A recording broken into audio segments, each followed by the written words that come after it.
Le Nouvel Esprit Public, Philippe Meyer, bonjour.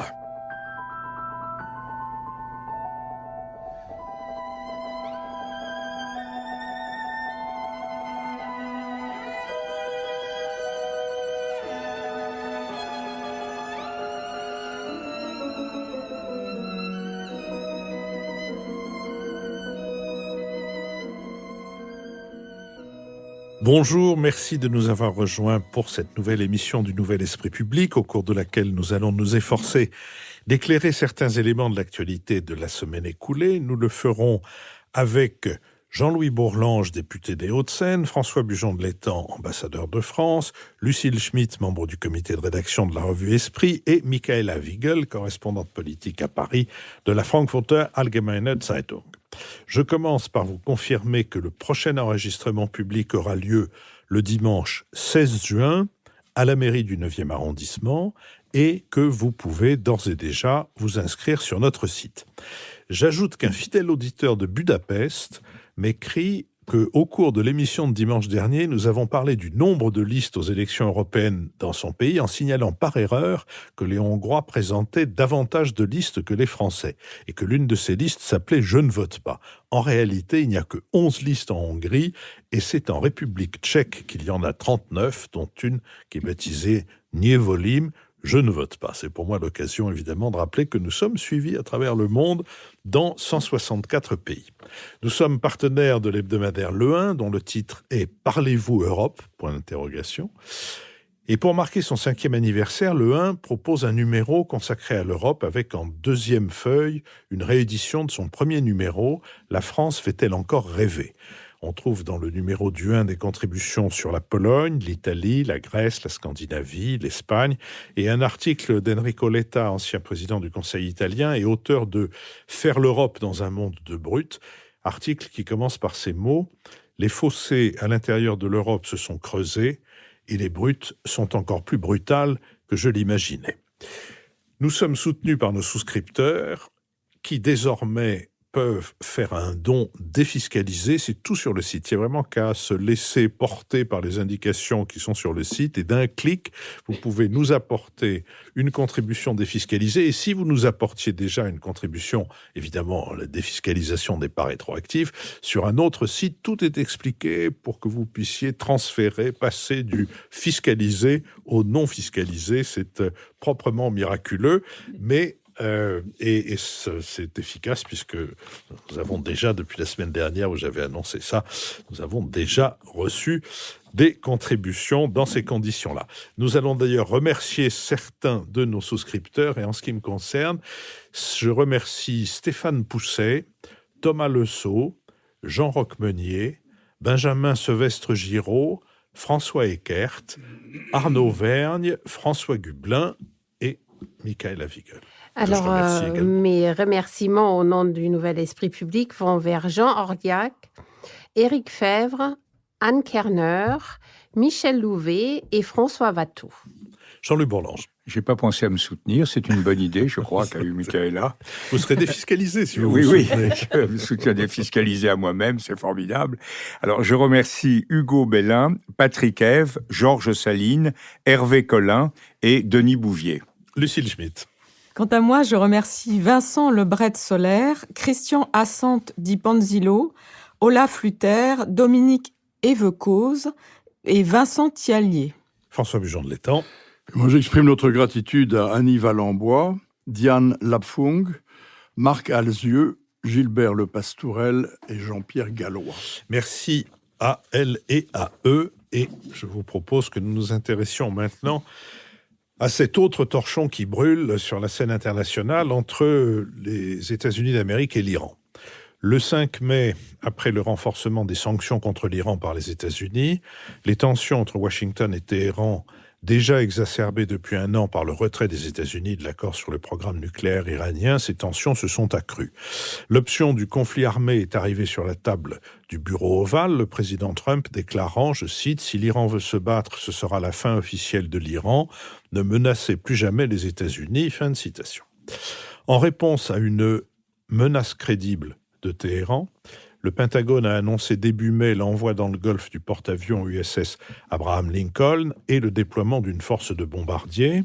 Puis quelques jours plus tard, l'envoi d'un navire de guerre transportant notamment des véhicules amphibies et d'une batterie de missiles Patriot. Le mercredi 8 mai, l'Iran a suspendu certains de ses engagements pris en vertu de l'accord de 2015, tandis que l'administration Trump a renforcé ses sanctions économiques contre l'Iran. Mercredi, le 15 mai, en raison d'une menace imminente, je cite, de l'Iran, le département d'État américain a décidé le rapatriement du personnel gouvernemental non essentiel de l'ambassade à Bagdad, ainsi que du consulat à Erbil, au Kurdistan irakien. Selon le New York Times, Washington aurait été alarmé par des images aériennes montrant des missiles assemblés sur des bateaux dans le golfe Persique. Les cours du pétrole ont terminé sur une note mitigée lundi sur le marché new-yorkais NYMEX, partagée entre la crainte d'un ralentissement de la demande liée au conflit USA-Chine d'une part et les tensions au Moyen-Orient, ainsi que la perspective d'un maintien des baisses de production de l'OPEP de l'autre. Face au durcissement des sanctions américaines, la question de l'avenir du pétrole iranien est plus que jamais posée. Sur cette question, précisément, François Bujon de Létang. Vous êtes trop bon de me donner la parole sur un sujet aussi facile, parce que, bien entendu, il y a la surface, il y a tout ce que nous voyons, il y a les incidents, il y a cette confrontation qui dure depuis très longtemps, la dénonciation de l'accord nucléaire par les Américains il y a 1 an. Mais en réalité, si on regarde un petit peu dans le rétroviseur, la confrontation entre les États-Unis et l'Iran, elle a commencé il y a plus d'un demi-siècle en réalité. Il y a, je pense, une mémoire collective américaine dans laquelle la prise d'otages des otages américains à l'ambassade des États-Unis à Téhéran, le 4 novembre 1979, qui a duré, je le rappelle, 444 jours et qui était d'une inhumanité incroyable, reste très vivante encore. Et pour les Américains, même s'ils sont très ignorants des affaires internationales, c'est très clair, les Iraniens sont des méchants. Alors si, chez les Iraniens, peuple très fier, héritier d'un empire qui a 3000 ans d'âge et qui en a vu d'autres. Si vous posez la question aussi sur les Américains, on vous dit, mais bien entendu, ils sont épouvantables. C'est eux qui ont renversé le régime de Mossadegh en 1953, qui était le premier régime nationaliste. Il y a donc une mémoire collective qui répond à une autre, et il y a quelque chose de viscéral dans l'opposition entre les États-Unis et l'Iran. Je crois qu'il faut garder ça toujours à l'esprit. En même temps, si vous allez en Iran et que vous parlez à des Iraniens influents, des bazaris, des gens d'affaires qui ne songent qu'à faire des affaires avec le reste du monde, ils ne songent aussi qu'à envoyer leurs enfants aux États-Unis, faire des études dans les universités américaines avec une bourse. Il y a une espèce d'attraction pour les États-Unis qui est très forte au sein de la société iranienne, et chez les Iraniens qui compte, une espèce de volonté de revenir dans le grand courant des affaires internationales qui est constamment contrecarré par la politique menée par le régime. Alors aujourd'hui, je crois que le nœud du problème, c'est en réalité les appétits de l'Iran de développer une influence régionale considérable. L'Iran est devenu une puissance régionale, il est très présent dans l'ensemble du Moyen-Orient, il a réussi à développer sa présence et sa puissance sur tout ce qu'on peut appeler l'arc chiite. Il peut au passage remercier d'ailleurs chaleureusement les Américains de l'avoir débarrassé d'un allié stratégique, d'un adversaire stratégique fondamental qui était l'Irak de Saddam Hussein, ce qui a été une erreur stratégique américaine colossale, dont bien entendu tout le monde mesure bien aujourd'hui les conséquences quand on voit l'affrontement entre l'Arabie Saoudite et l'Iran. Mais les Iraniens sont présents en Irak, ils sont très présents en Syrie, où ils ont largement contribué à sauver le régime de Bachar el-Assad et à aller chercher les Russes au secours de Bachar el-Assad, et ils sont très présents en Iran et aux frontières d'Israël, où ils pèsent très lourd à travers le Hezbollah, qui est évidemment leur bras armé au Levant. Donc, face à tout cela, vous avez les États-Unis qui veulent au fond contrecarrer cette influence iranienne et qui se sont largement alignés sur la politique d'Israël à l'égard de l'Iran. Il faut beaucoup le dire, il y a quand même, avec l'arrivée de M. Trump, un alignement complet de la politique américaine au Moyen-Orient, non pas sur Israël, ça ne veut rien dire un alignement sur Israël, mais sur Netanyahou et sur la fraction la plus dure du Likoud. C'est la likoudisation de la politique américaine au Moyen-Orient qui est un des grands problèmes aujourd'hui, et c'est celle qui mène M. Trump dans la quasi-totalité de ses initiatives au Proche-Orient, qu'il s'agisse de reconnaître Jérusalem comme capitale d'Israël, d'offrir sur un plateau d'argent le plateau du Golan aux Israéliens, ou de s'affronter ouvertement à l'Iran, au point d'être sorti de l'accord de juillet 2015 sur le nucléaire, ce qui est une politique préconisée par Netanyahou, mais qui est tout à fait contraire à l'objectif de non-prolifération que poursuivaient les administrations américaines précédentes. Alors, je crois que ce que je vous propose, c'est d'essayer de comprendre ce que cherchent exactement les États-Unis dans cette affaire. La confrontation, ça peut être tout ce qu'on veut. Ça peut être le prélude à un affrontement armé, ça peut être simplement une phase dans une négociation qui s'amorce, et la confrontation, c'est un modus operandi normal de M. Trump. Regardez les affaires commerciales avec la Chine, dont nous parlions la semaine dernière. Regardez la crise avec l'Iran. Regardez la crise avec la Corée du Nord. Il y a un parallèle entre les méthodes utilisées par les Américains dans les trois cas. La pression maximale, ça s'appelle. Ils veulent apposer sur l'Iran la pression maximale. Mais dans quel but ? Veulent-ils faire reculer l'Iran ? Veulent-ils susciter en Iran, à travers les sanctions, l'appauvrissement économique de la population, une insurrection populaire qui mènerait au renversement du régime des mollahs? Veulent-ils amener vraiment l'Iran à récipicence sur les questions de prolifération nucléaire et balistique? Ou veulent-ils carrément le changement de régime, comme ils le voulaient jadis pour l'Irak? Certains le veulent. Si vous écoutez M. John Bolton, l'inénarrable conseiller pour la sécurité nationale de M. Trump, qui est un dur de dur et qui est encore un néoconservateur comme on en faisait sous M. Bush, alors que aujourd'hui la politique américaine est différente. John Bolton vous dit qu'il veut un changement de régime en Iran, c'est tout à fait clair. Et M. Pompeo, le secrétaire d'État, n'est pas très loin de partager cet objectif. Il n'est pas sûr que ce soit celui de M. Trump. M. Trump cherche, lui, à appliquer la pression maximale pour que l'Iran renonce à sa politique aventuriste et expansionniste au Moyen-Orient, pour que l'Iran accepte, c'est un des objectifs affichés, d'inclure le balistique dans un accord de limitation des armements qui porterait à la fois sur le nucléaire et le balistique. Mais ce qui est certain, en tout cas, c'est que à travers cette recherche pas très claire d'un recul iranien, je pense que le terme principal, c'est celui d'intimidation. Au fond, les États-Unis cherchent à intimider l'Iran pour le faire reculer. Alors, ce qu'il faut relever au passage, et j'en terminerai là pour l'instant, c'est de dire que cette politique de Trump à l'égard de l'Iran est extrêmement dangereuse et qu'elle est très loin d'être assurée du succès. Intimider un pays de 80 millions d'habitants qui est fort bien armé, qui est capable de bloquer le détroit d'Ormuz du jour au lendemain avec des vedettes rapides et bien armées, c'est vite dit, mais c'est moins vite fait généralement. Et ça peut mener à toutes sortes d'ennuis parce qu'il y a un risque de confrontation armée qui n'est pas négligeable. Certains la souhaitent en Israël ou aux États-Unis, pas très nombreux aux États-Unis. Quand vous parlez aux chefs militaires ou au Pentagone, ils ne sont pas du tout va-t-en-guerre sur l'Iran. Ils sont assez prudents et ils mesurent bien le risque qu'il y aurait dans une guerre asymétrique qui pourrait coûter extrêmement cher et attirer de graves conséquences régionales. Mais il y a des alliés de Washington qui sont difficiles et qui peuvent être dangereux et qui peuvent provoquer une confrontation. Il y a Israël d'un côté, il y a l'Arabie Saoudite, et quand on voit le savoir-faire du prince Mohammed bin Salman au Yémen ou à Istanbul pour le malheureux Jamal Khashoggi, on peut nourrir un certain nombre d'inquiétudes. Il peut se passer des choses dans le Golfe qui échappent au contrôle des Américains. Et le ministre britannique des Affaires étrangères ne s'y est pas trompé, Jeremy Hunt, puisqu'il a dénoncé ces derniers jours le risque d'une guerre par accident. Michaela Wiegel. Oui, pour compléter ce tableau déjà très complet de François, je voulais parler du rôle de l'Union européenne dans ce conflit entre l'Iran et les États-Unis. Un an après la dénonciation de cet accord nucléaire, il apparaît de plus en plus ouvertement que l'Europe a le plus à perdre du déni d'une démarche multilatéraliste par les États-Unis.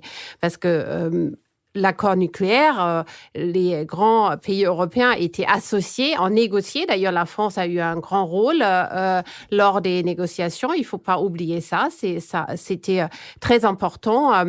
Et tout ça, c'était basé à l'époque sur la volonté du président Obama d'associer justement les Européens à sa démarche. Aujourd'hui, on voit bien que nous allons porter aussi des conséquences. Les premières conséquences pour nos entreprises, d'ailleurs, sont déjà présentes parce que par effet de ricochet, nos entreprises n'ont plus le droit de commercer avec l'Iran. Alors, il y a eu une tentative un peu timide de trouver un mode de financement alternatif, mais on n'en entend plus parler. On ne sait pas très bien si ça a donné, et la majorité des entreprises qui s'expriment ont dit qu'ils ont arrêté leurs affaires avec l'Iran. Donc, on voit la force des États-Unis d'imposer leurs lois aussi à leurs alliés européens. Et je pense c'est très regrettable parce que, en même temps, on a l'impression que l'influence des États-Unis, des Européens sur la définition de la politique américaine est de moins en moins présente.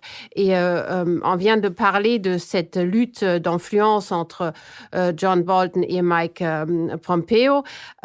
C'est clair que nous sommes dans une disposition où on a l'impression ce penchant plutôt naturel chez Trump de dire on veut plutôt une politique extérieure isolationniste et non pas interventionniste, se heurte à sa manière de faire des négociations, toujours par la provocation. Donc, effectivement, cette thèse d'un conflit armé par accident est effectivement pas du tout à exclure quand on regarde, même si c'est une comparaison un peu osée, mais quand on voit le livre qu'avait consacré cet historien australien au début de la Première Guerre mondiale, les somnambules, on voit bien que chacun avait sa stratégie. Personne voulait réellement l'éclatement d'une grande guerre, mais finalement, c'est arrivé un peu de la même façon à des conflits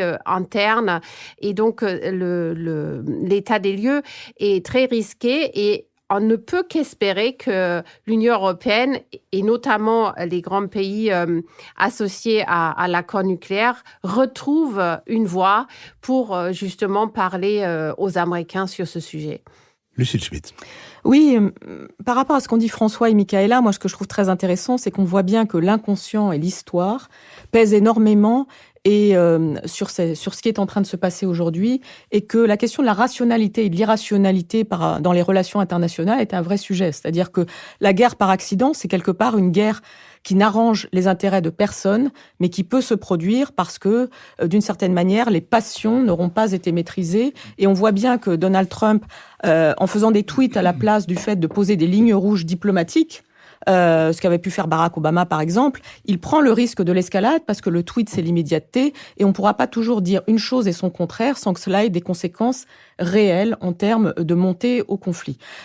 Pour revenir sur cette question des intérêts, je pense que ce qui est très, très important, c'est quand même de rappeler, vous disiez, François, vous parliez du détroit d'Ormuz, c'est là que passe à peu près 20% en fait du pétrole mondial, du commerce de pétrole mondial, et il y a un élément économique et énergétique qu'il ne faut pas oublier là-dedans, c'est-à-dire que, évidemment, en prenant le risque de tarir la possibilité de l'Iran de vendre son pétrole et son gaz, il y a une question sur la montée des prix au niveau mondial, et il y a là un enjeu économique très puissant qui, évidemment, pose question lorsqu'il s'agit à la fois des intérêts américains et des intérêts européens.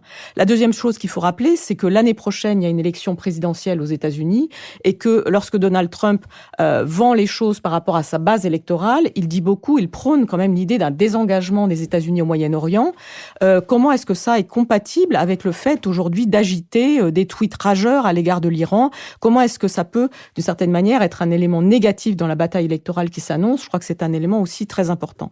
La troisième chose, c'est qu'on a beaucoup parlé depuis tout à l'heure de John Bolton, qui était effectivement déjà conseiller de Bush en 2003 au moment du déclenchement de la guerre avec l'Irak.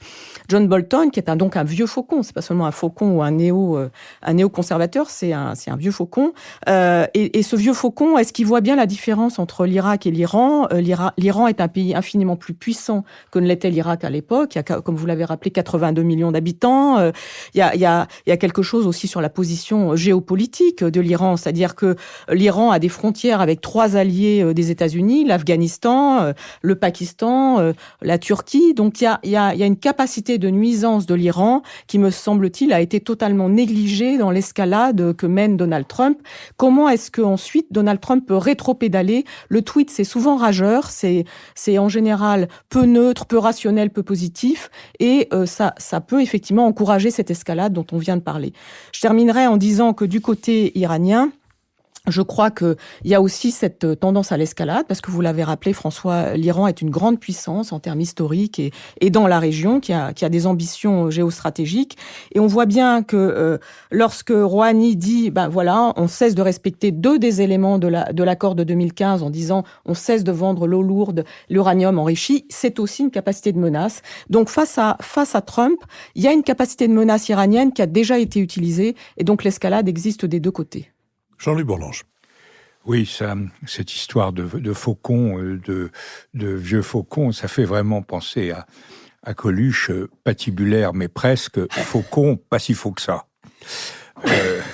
Oui, est-ce que c'est pas si faux ou est-ce que c'est... Oui, c'est pas si con. Pas si con, oui. Il y a une histoire belge là-dessus, que nous ne citerons pas par amitié pour nous. Oui, je crois que le tableau qui a été dessiné par François et les commentaires que vous avez faits laissent peu de choses au dernier intervenant. Ce qui me paraît frappant, c'est quand même la profonde contradiction dans laquelle dans laquelle sont engagés les États-Unis d'Amérique. D'abord, il est quand même absolument étonnant de voir l'indignation de M. Trump devant un État qui manque à ses engagements en matière de dénucléarisation, après avoir fait tout le cinéma qu'il a fait avec la Corée du Nord. Enfin, là, il y a quand même 2 discours qui sont radicalement différents et radicalement contradictoires. Or, a priori, quand même, la Corée du Nord est un régime, l'Iran n'est certainement pas un régime sympathique, mais la Corée du Nord est quand même quelques degrés au-dessus dans l'horreur du traitement infligé à une société. Donc, la deuxième chose, c'est qu'on voit que l'axe fondamental des États-Unis depuis quelques années, celui d'Obama, par exemple, c'était de dire nous allons faire le pivot. Nous allons nous intéresser de plus en plus à l'Extrême-Orient et essayer autant que possible de nous désengager du Moyen-Orient. Le prix à payer pour cette stratégie, qui avait sa cohérence et sa logique, c'était de favoriser la coexistence pacifique à l'intérieur du Moyen-Orient, notamment entre les chiites et sunnites, entre l'Iran et l'Arabie saoudite et Israël. Il y avait trois pôles, et il fallait que ces pôles s'arrangent. De ce point de vue-là, les accords sur l'Iran étaient tout à fait conformes à la logique. C'était des accords de désescalade qui reposaient sur l'idée que d'ailleurs les militaires israéliens partageaient, à savoir qu'on ne pouvait pas, par des opérations militaires, faire autre chose que reculer de quelques années l'accès à l'arme nucléaire de l'Iran, qu'il fallait donc ne pas se livrer à ça. Et donc, voilà. Et à partir du moment et cette démarche du pivot, elle est au cœur de la démarche de Trump, et voilà que s'il se lance dans une opération au Moyen-Orient, il est amené, ce qui n'est pas du tout conforme à son orientation, à réinvestir dans ce théâtre-là. Deuxièmement, et c'est la même idée sous une autre forme, il a été élu sur ce que j'appellerais un isolationno-pacifisme.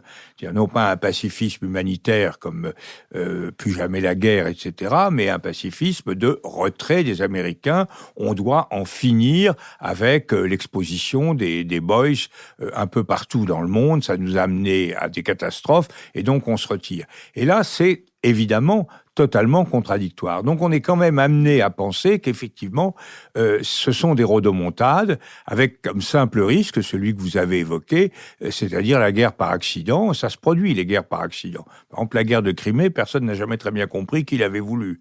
Les Anglais même n'en voulaient pas. Il semble que ce soit l'ambassadeur du Royaume-Uni à Constantinople, qui est à Istanbul, qui estimait qu'on Palmerston était quand même assez... Comment Palmerston était quand même très va-t-en oui, guerre. Mais non, mais c'est personne. Ça a été. Oui, il a suivi. Mais enfin, c'est une guerre qui n'a été un peu comme la promenade que tout le monde fait, alors que personne ne veut la faire. C'est un peu. On est un peu dans ce scénario-là. Donc, je trouve que là, la guerre serait donc en plus là provoquerait un réel traumatisme avec l'ensemble des alliés ou des puissances liées aux États-Unis. Les Européens ne peuvent pas du tout cautionner ça. Ça les ferait vraiment basculer dans une hostilité très profonde à l'engagement américain.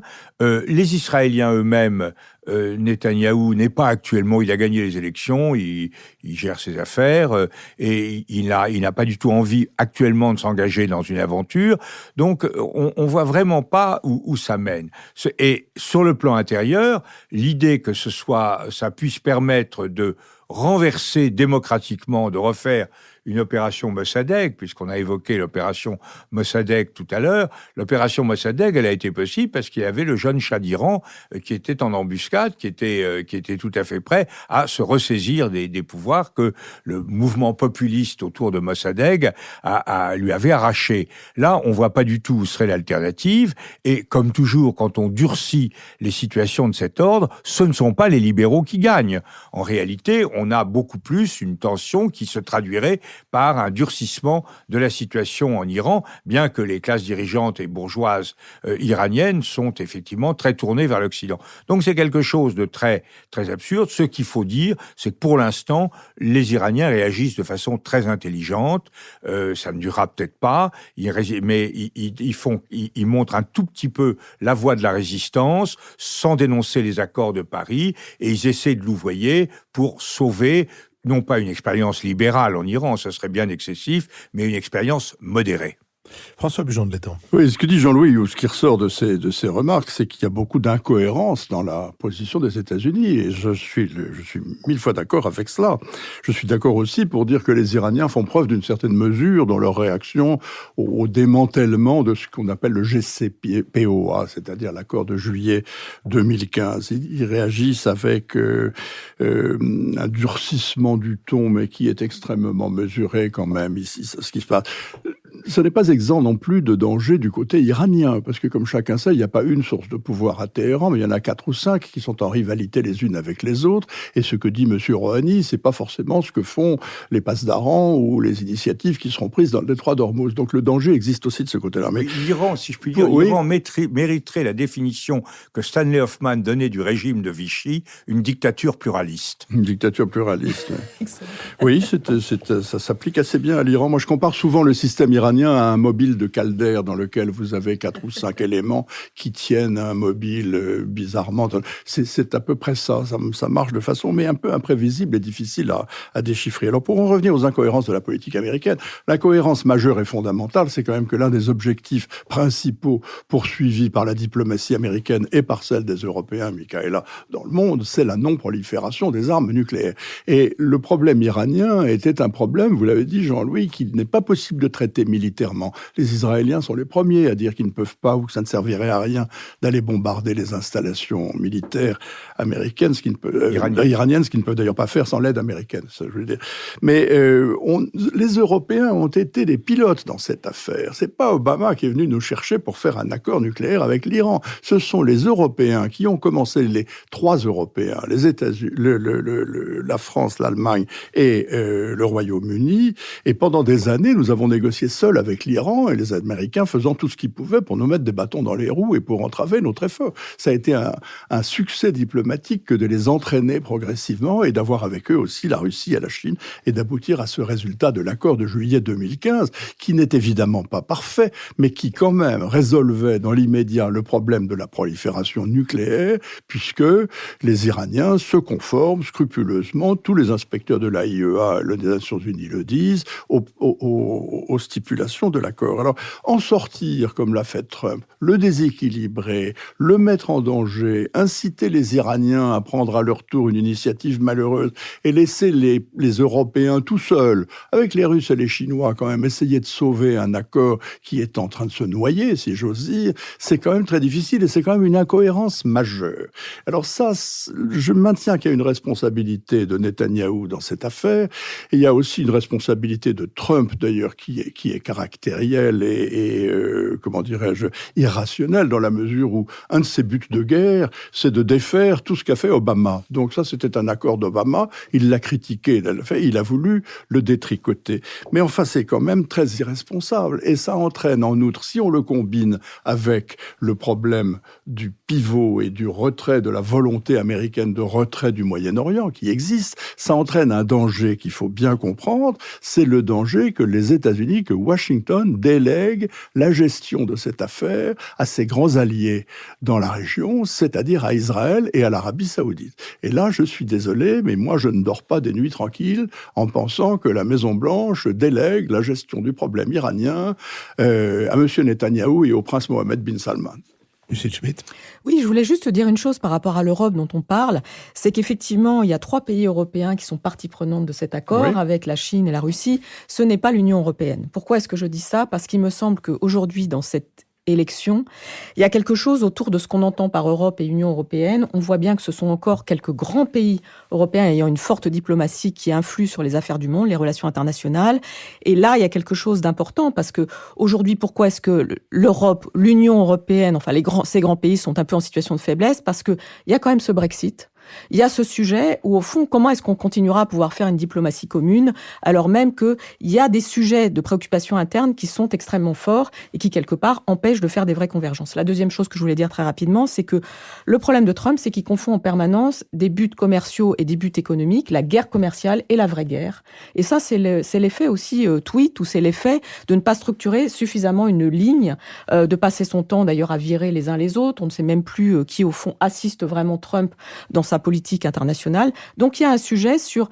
dans le tweet, on peut confondre guerre commerciale et guerre, mais ce n'est pas comme ça que ça se passe réellement dans le monde. Et ça, c'est aussi une des difficultés. C'est pas seulement de l'incohérence, c'est quelque part cette manière de mener la politique américaine avec un outil qui n'y est pas adapté.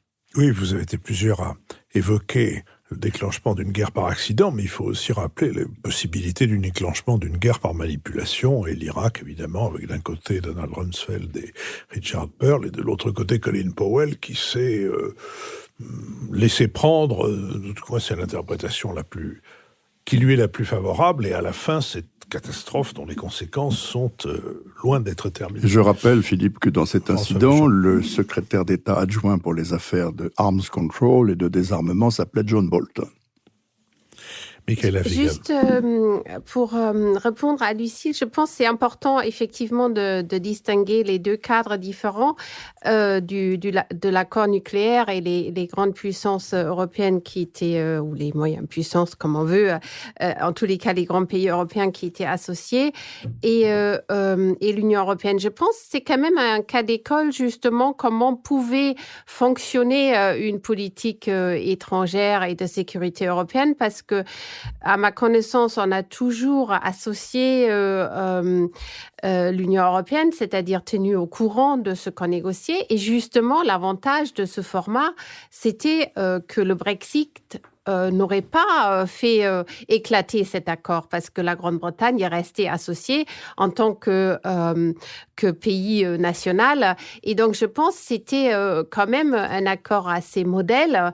Alors, sur l'histoire de cet accord, effectivement, je crois que il a pris toute son ampleur quand même à partir du moment où les Américains ont accepté de s'y associer. Avant, c'était une façon déjà un peu désespérée des Européens de ne pas se retrouver avec cette question de prolifération à gérer tout seul. C'est un peu, je vois un parallèle avec les efforts un peu tardifs quand même de l'Europe sur le traité avec la Russie actuellement, que les États-Unis aussi sont en train de dénoncer. Et c'est vrai que nous sommes assez démunis à chaque fois que les États-Unis sortent du système multilatéral qu'on a construit après 1945.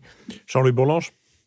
Non, mais écoutez, vous avez tout dit. J'ai beaucoup appris. Ça, c'est notable. Alors, je vous propose de dire un mot sur un autre sujet, celui-là qui est à la fois international et d'une hyper-actualité. C'est la question des populismes, le mot vaut ce qu'il vaut, européens, de leurs points communs, de leurs divergences et de leurs alliés extérieurs. Le 18 mai, à l'invitation du ministre italien de l'Intérieur, Matteo Salvini, les nationaux populistes européens se sont rassemblés à Milan, à une semaine des élections. 12 leaders de partis europhobes à des degrés divers se sont exprimés à la tribune, dont Marine Le Pen, au nom du Rassemblement national. Les chefs de l'AfD allemande, les vrais Finlandais, le néerlandais Geert Wilders, qui est le patron du Parti de la Liberté, et bien d'autres étaient également à Milan. La Lega de Matteo Salvini et le Rassemblement national de Marine Le Pen s'activent depuis plusieurs mois pour réunir le plus d'alliés possible au Parlement européen. Néanmoins, la coalition Salvini-Le Pen ne rassemble pas l'ensemble de l'extrême droite, et ses efforts pour séduire le Premier ministre hongrois, Viktor Orban, ou le PiS, au pouvoir en Pologne, sont des efforts sans effet. Des organisations plus extrémistes sont par ailleurs en mesure d'accéder au Parlement européen, tout en étant pour la plupart d'entre eux partisans de sortir de l'Union européenne, le Jobbik hongrois, l'ancien allié du Front National, l'Aube dorée grecque et sa branche chypriote, des Slovaques de Notre Slovaquie et des Slovènes du Parti national. La réunion de Milan a en outre été ternie par les révélations de l'hebdomadaire allemand Der Spiegel datant de la veille. Une vidéo de parfaite qualité datant de 2017 montre le futur vice-chancelier autrichien Heinz Christian Strache offrant à une jeune femme qu'il pense liée à un oligarque russe des contrats publics lucratifs en échange d'un soutien financier à son parti. Monsieur Strache, il discute également de la possibilité pour l'investisseur russe de prendre le contrôle d'un quotidien populaire autrichien afin de soutenir son parti d'extrême droite, le FPE, et il évoque la stratégie de contrôle des médias du Premier ministre hongrois Viktor Orban. Ces révélations baptisées Ibiza-Gate ont provoqué un séisme en Autriche où M. Strache a démissionné de ses fonctions de vice-chancelier et de chef de parti, entraînant le départ de tous les ministres du FPE et laissant la liste des candidats de sa formation affaiblie alors que ce parti était un maillon important dans la stratégie de constitution d'un groupe eurosceptique au Parlement européen après les élections d'aujourd'hui. Sur cette question, Michaela Wiegel. Oui, comme Philippe l'a déjà dit en introduction, le terme populisme ou national populiste est bien sûr très vague et mériterait une définition précise, mais je crois qu'on peut partir du constat que ce sont des partis qui rejettent justement le système qu'on a connu jusqu'à maintenant au Parlement européen depuis le début des élections directes en 79 et qui s'en sert donc dans une logique de rejet du fonctionnement de l'Union européenne. Alors, je pense que le fait nouveau de cette campagne électorale est effectivement que pour la première fois, ces forces qui sont tous partis du rejet, ont en quelque sorte accepté la logique de l'Union européenne en se disant si ils veulent vraiment être acteurs du changement, il faut se réunir. Donc ça, c'est, je pense, un fait très remarquable et qui contraste avec ce qui s'était passé il y a 5 ans. Vous vous souvenez, déjà à l'époque, le parti de Marine Le Pen, encore nommé Front National, avait terminé en première force des élections en France et avait quand même eu beaucoup de mal à constituer même un groupe. Ils ont mis 2 ans à constituer un groupe au Parlement européen. Cette fois-ci, on voit justement l'association des acteurs divers. On a le cas italien avec Matteo Salvini. On vient de le mentionner, les partis en Europe de l'Est et en Europe centrale qui aussi cherchent à s'associer avec un cas particulier qui est le parti de Viktor Orban, Fidesz, qui est toujours intégré, même suspendu du Parti populaire européen, donc de la droite modérée. Et je pense qu'il est très intéressant d'accorder quelques attention au cas autrichien parce que c'était un des cas emblématique de la tentative d'une coalition de gouvernement entre la droite dite modérée ou de gouvernement avec un mouvement populiste de droite tel que le FPE. Et on voit l'échec total aujourd'hui de cette stratégie.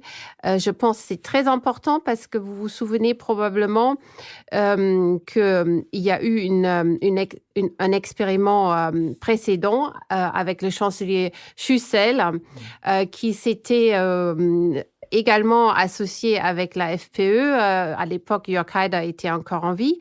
Et à l'époque, Jacques Chirac avait ostraciser cette coalition. Il y a plus rien et beaucoup de pays européens, notamment l'Allemagne, s'étaient associés à cette stratégie de rejeter cette coalition, même si ça n'avait pas eu des conséquences. L'Allemagne social-démocrate. Oui, tout à fait. C'était à l'époque Schröder. Oui, c'était le gouvernement Schröder qui avait accepté, pas la CDU, mais la CDU n'était pas au pouvoir à l'époque. Non, elle était en Autriche, si j'ose dire. Oui, exactement. Et donc, je pense, du coup, le cas Strache est très parlant, ou le Ibiza Gate, parce que ça montre cette fois-ci la chute d'un gouvernement, non pas parce que les autres pays européens essayent de prendre position, mais parce que on retrouve justement un scandale qui est révélateur d'une attitude. Et c'est là aussi où on voit que cette alliance des populismes est quand même très fragile, se débat très fragile. C'est la relation à la Russie qui est au cœur de ces révélations, c'est-à-dire la volonté d'un parti de gouvernement de s'associer à la Russie. Cette question montre justement qu'il y a des pays qui peuvent paraître d'accord, où les forces comme Marine Le Pen et Matteo Salvini peuvent paraître d'accord, mais dès qu'il s'agit de la question de la relation avec la Russie, la Pologne, par exemple, n'est absolument plus un partenaire puisque eux, c'est inacceptable. Et juste deux tout petits mots sur l'affaire Strache. Ça a montré aussi de façon assez flagrante, parce qu'il le dit, ces tentatives de manipuler la presse. La promesse a été faite qu'ils allaient acheter, entre guillemets, le grand quotidien à sensation, die Kronenzeitung, et du coup faire gagner la FPE. Et le deuxième facteur, les marchés publics, c'est-à-dire la promesse de donner les marchés publics à cet oligarque russe contre cette aide aux élections. Jean-Luc Bourlanges. Oui, je crois qu'on voit assez bien à la fois une constellation populiste qui est très, très forte, une situation d'injonction paradoxale de ces populistes et en même temps, je crois, un clivage très profond à l'intérieur de ces forces. Alors, sur le problème de la convergence, on voit bien qu'il y a trois thèmes fondamentaux. Une remise en cause de l'accompagnement libéral du pouvoir populaire, qui est quand même la base de la démocratie représentative, qui est symbolisée plutôt par Orban, mais qui est cautionnée en fait par les autres, par Salvini, par Marine Le Pen, par les Autrichiens. On voit bien qu'il y a une profonde allergie aux logiques de partage libéral du pouvoir. Deuxièmement, une xénophobie qui, là, le fer de lance, c'est plutôt Salvini, mais là encore, c'est cautionné aussi par Orban, moins par le PiS, mais polonais, par Orban et surtout par Marine Le Pen. Et troisièmement, un souverainisme qui est de dire, face aux défis qui attendent l'Europe, pas avec nous et pas chez nous. on estime que l'Europe est trop puissante, trop intégrée sur le plan politique et qu'il faut redonner des forces à chacune. Donc on affiche, c'est le programme anti-Démosthène, si je puis dire, Démosthène qui appelait les cités grecques à se fédérer pour lutter contre Philippe de Macédoine. Là, c'est le programme anti-Démosthène qui prévaut. Donc on a une certaine cohérence. Ça relève d'une double injonction paradoxale. Premièrement, c'est effectivement des gens qui essaient de faire un front, alors que leur ligne est de ne pas en avoir. La ligne est que chacun doit faire ce qu'il veut. D'où des contradictions absolument évidentes. La plus claire est, par exemple, celle de l'Autriche qui repousse les migrants venus d'Italie, avec Salvini qui, en fait, ne rêve que d'une chose face à Orban et aux Autrichiens, c'est de partager ces immigrants. Alors, Salvini fait semblant de croire que seul M. Macron est dans la ligne de mire. En réalité, il ne trouve pas des alliés beaucoup plus forts du côté de ses amis. Donc, on a vraiment une injonction paradoxale. Ces gens ne veulent pas se défendre et donc ils s'exposent effectivement aux partis de l'étranger. Et c'est la deuxième injonction. C'est l'injonction qui avait été formulée idéologiquement par André Malraux dans son discours sur Jean Moulin, quand il disait, il parlait de la nation, cette donnée invincible et mystérieuse qui allait emplir le siècle, et non pas un nationalisme alors écrasé sous les chars allemands. On retrouve exactement la distinction entre la nation et des nationalistes qui sont, comme disait Monsieur Chirac, le parti de l'étranger, puisque le PiS est plutôt favorable à la soumission à Trump par rapport à la préférence communautaire. Les Hongrois jouent avec les Russes et Salvini joue avec les Chinois et les Russes. Donc on est vraiment dans... Mais alors là, ce que je voudrais dire, c'est qu'en réalité, il y a deux écoles très différentes et ça va se retrouver, me semble-t-il, dans le futur Parlement européen. Il y a deux forces différentes qui sous-tendent cette affaire-là. Il y a la mondialisation, l'écrasement, l'accord des élites avec la mondialisation, qui est vécu par une partie des populations comme une aliénation, comme une dépossession des pouvoirs. British Steel, et puis, paf, ça fait des problèmes est en faillite, et ça fait des problèmes d'emploi en France.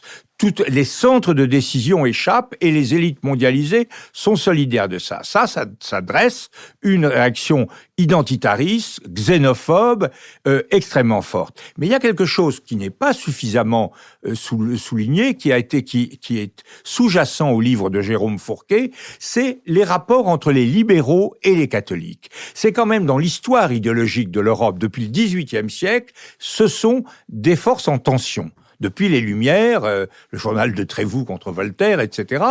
Au XIXe siècle, l'Église est totalement opposée aux milieux libéraux. Même Léon XIII lisait Rerum Novarum, c'est un manifeste antilibéral. Cette lutte a été gommée, dominée, surmontée après la guerre grâce à la démocratie chrétienne.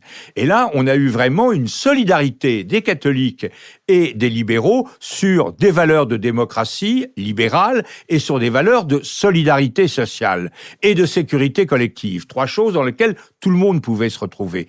Et depuis une trentaine d'années, monte à nouveau en puissance le divorce entre des libéraux qui sont de plus en plus déjantés, de plus en plus l'homme augmenté, on fait ce qu'on veut sur le plan sexuel, la transmission, la famille, etc., et des catholiques qui sont de plus en plus tentés par le sectarisme. On l'a vu cette semaine avec l'affaire de Vincent Lambert, cette tension est très forte, elle est intérieure à nos sociétés, elle est intérieure elle domine, par exemple, notre rapport avec la Pologne, et elle devrait conduire au Parlement européen à deux forces très différentes. Un groupe conservateur qui serait organisé avec le PiS, ceux qui restent des conservateurs britanniques, et sans doute Orban qui va choisir de ce côté-là, parce qu'il est à la limite des deux, et un parti vraiment d'extrême droite, avec Marine Le Pen, Salvini, sur des valeurs beaucoup plus païennes, très différentes, qui vont effectivement s'enraciner dans une culture xénophobe et anti-mondialisatrice beaucoup plus forte, et c'est sans doute comme ça que se dessinera le populisme dans le futur Parlement européen. François Bujon de l'Étang. Il y a deux angles différents sous lesquels je souhaiterais grouper mes remarques sur ce sujet des nationalismes européens. Le premier, c'est cette réunion de Milan, qui est au fond quelque chose d'assez nouveau, puisque c'est une espèce de jamboree des grands nationalistes populistes européens, et qu'on a pu citer à cette occasion, il y a eu des formules qui ont été utilisées par les commentateurs qui sont intéressantes. On a dit c'est la création d'une internationale des nationalistes, un bel oxymore. D'ailleurs, j'attire votre attention pour ma collection d'oxymores, j'ajoute une pièce à conviction. Et le second, c'est de dire que c'est aussi un peu la matrice de ce que pourrait être un groupe d'extrême droite au Parlement européen. Et effectivement, on peut l'analyser comme tel et tel. Alors, une internationale des nationalistes, ça nécessite quand même qu'on s'y arrête un instant, parce que la seule vraie internationale qu'on ait connue jusqu'à présent, c'est l'internationale socialiste et bien entendu l'internationale marxiste-léniniste. Mais ça, c'est quelque chose de bigrement centralisé. Il y a quelque chose, il y avait Moscou, il y avait le Comintern, et puis ensuite, on ramifie et on se développe dans l'ensemble du monde. Là, c'est exactement l'inverse. Vous avez un chien-dent qui pousse dans un grand nombre d'arrière-cours européennes, si je puis m'exprimer de cette façon brutalement caricaturale, et il s'agit ensuite de chercher pas à fédérer, parce que ce simple mot les rendrait très malheureux, mais à confédérer au moins ces partis d'extrême droite. Et on voit toute la difficulté qu'il y a à le faire. Ils n'étaient pas tous représentés à Milan, ils n'étaient qu'une dizaine. Il en manquait pas mal, et ceux d'Europe centrale et d'Europe orientale ont des réticences à se joindre à tout cela.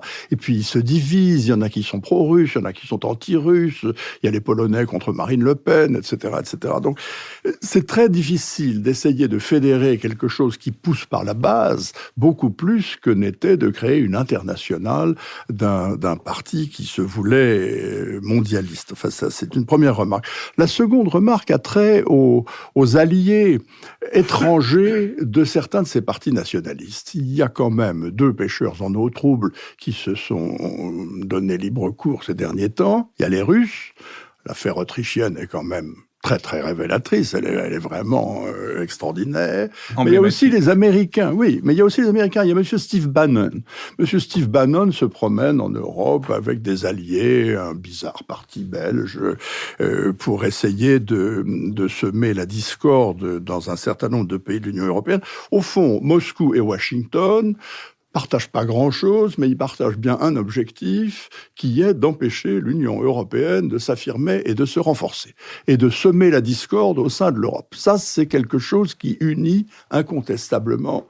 Et alors j'en viens à une remarque qu'il faudrait pouvoir refaire tous les matins, probablement pour l'ensemble des électeurs eurosceptiques ou tentés de s'abstenir aux élections, qui, au fond, est vraiment hostile à l'Union européenne. Les États-Unis, la Russie et la Chine. Moins la Chine. La Chine l'est tout autant que les 2 autres, mais elle utilise des mots complètement différents. La Chine est tout aussi hostile. La Chine ne traite jamais avec l'Union européenne. Elle traite avec Berlin, elle traite avec Londres, elle traite avec Paris. Elle ne veut pas traiter avec Bruxelles.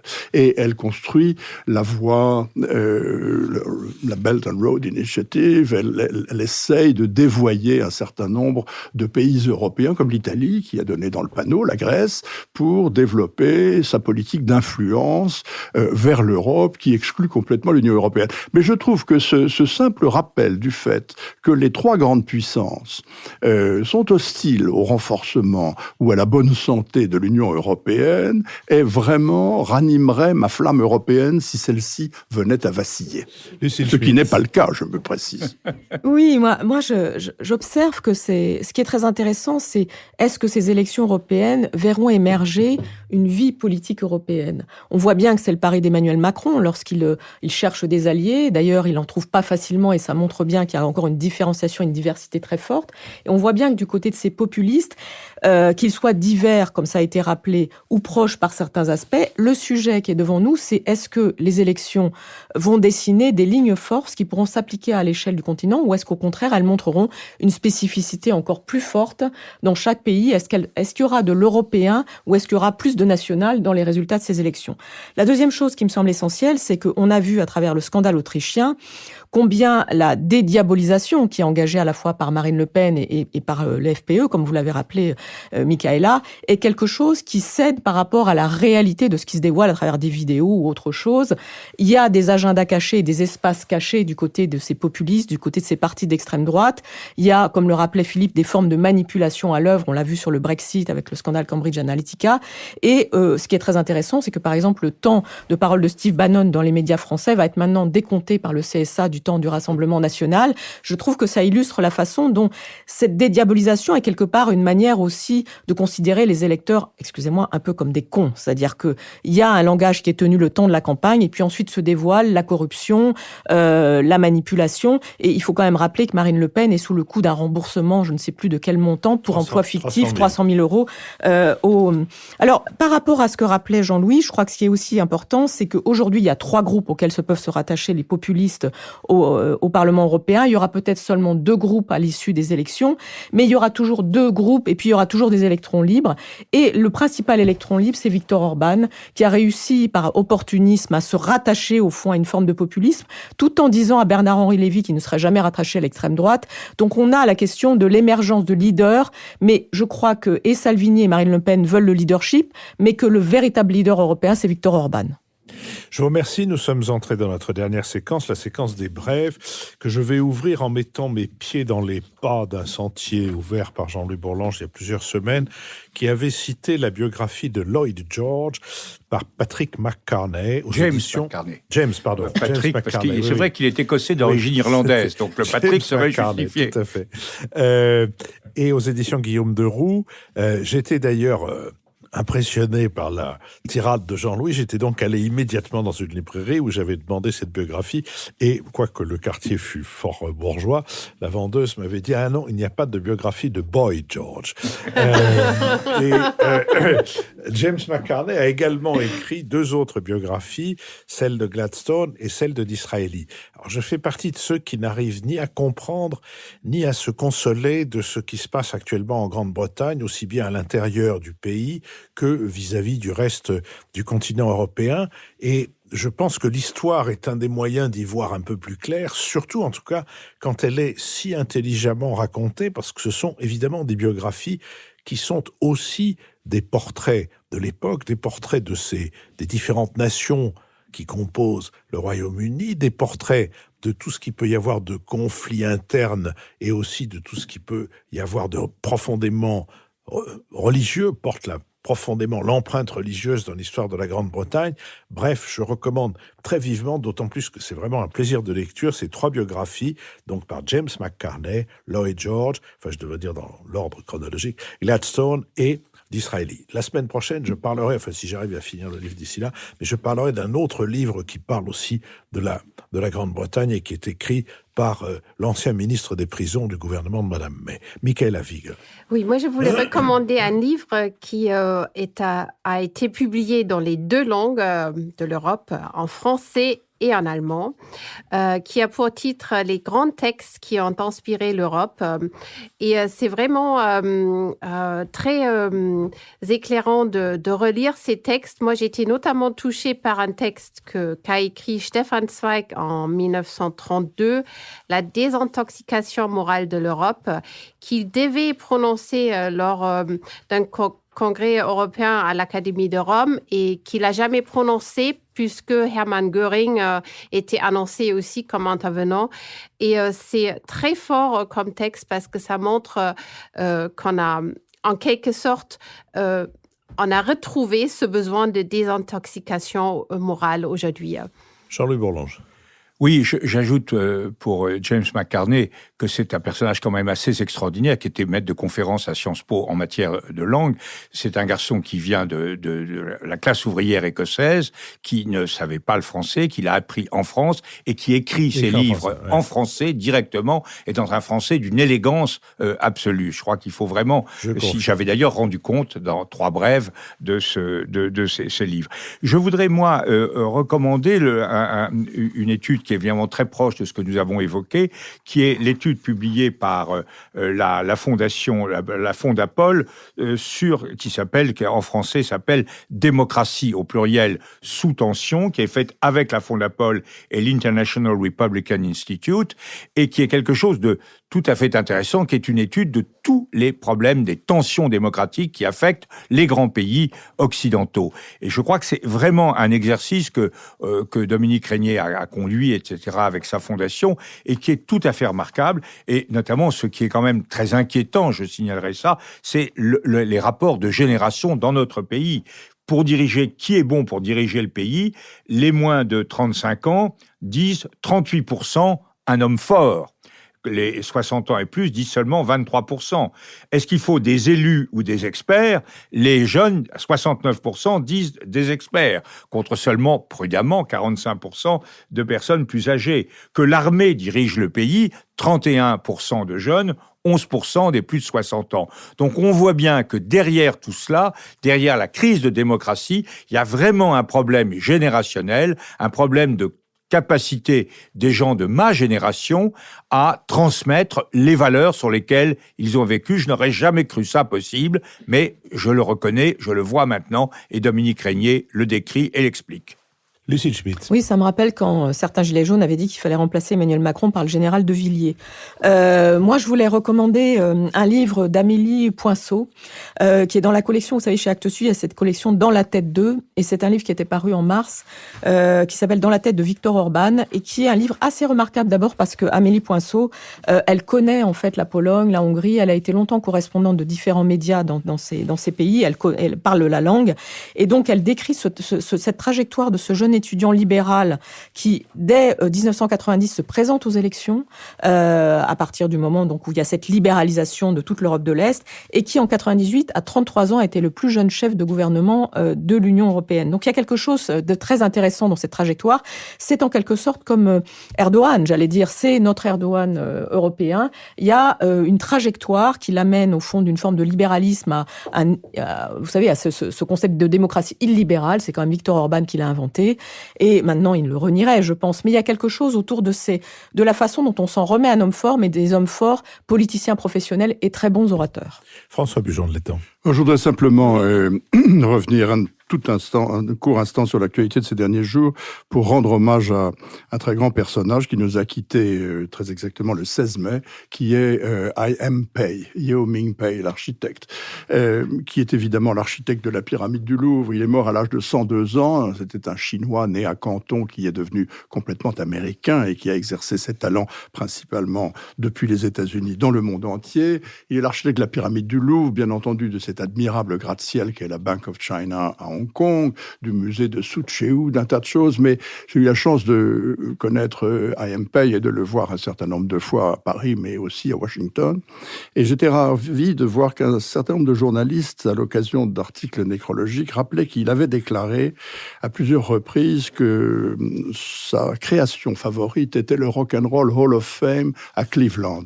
Et c'est une chose qu'il m'avait dite, effectivement, dans un déjeuner dans la West Wing de la National Gallery il y a quelque temps. Je lui avais posé cette même question et il m'avait dit « Le Rock'n'Roll Hall of Fame, c'est ce qui m'a de loin le plus amusé, donné le plus de satisfaction. » Si jamais vous passez à Cleveland, Ohio, allez voir le Rock'n'Roll Hall of Fame, qui est un bâtiment extraordinaire. Vu d'en haut, c'est-à-dire d'hélicoptère, ça ressemble au plateau d'un tourne-disque sur lequel serait posé un vinyle, et le musée lui-même est le bras avec l'aiguille qui lie les sillons du disque. Il est absolument magnifique, il est ludique, il est très beau, mais juste un autre mot de paix, dans une autre réunion, dans un groupe, quelqu'un lui a posé la question de dire « Mais vous avez construit des banques, des hôpitaux, des musées, vous n'avez jamais construit d'église. Comment se fait-il » Et il dit « Mais je fréquente des banquiers, j'ai été malade, j'ai été à l'hôpital, j'adore aller au musée, mais je ne crois pas.